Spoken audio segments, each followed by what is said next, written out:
প্রকাশ করা হওয়া যাবে না, বিরক্ত হওয়া যাবে না। আল্লাহ বলেন উফি ওয়ালা তানহারহুমা ওয়া কুল লাহুমা কাওলান কারীমা। আল্লাহ বলেন ওয়ালা তানহারহুমা,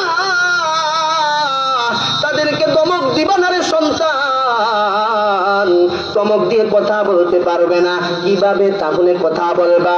ওয়া কুল লাহুমা কাওলান কারীমা আয় কাওলান জামিলা লাইকিনান সাহলা, কেমন ভাবে কথা বলবে? যেই কথাগুলো সুন্দর হয় সেই কথাগুলো তাদের সাথে বলবে, যেই কথা বুঝতে তাদের জন্য সহজ হয় সেই কথা তোমরা তাদের সাথে বলবে।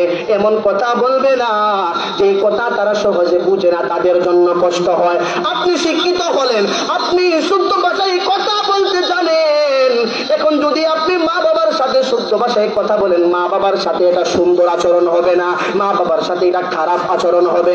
আপনি যদি মা বাবার সামনে দাঁড়াইয়া কথা বলতে গিয়ে তাদের সাথে ইংরেজি শব্দ ব্যবহার করেন, এটা হবে মা বাবার সাথে খারাপ আচরণ।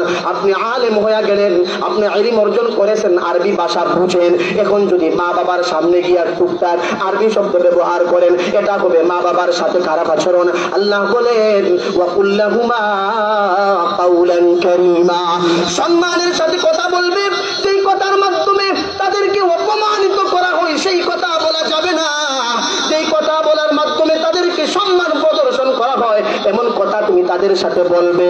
ধমক দিবা না, সুন্দর কথা বলবা, লাইগিনান সাহলা, নরম কথা বলবা, সহজ কথা বলবা, সুন্দর কথা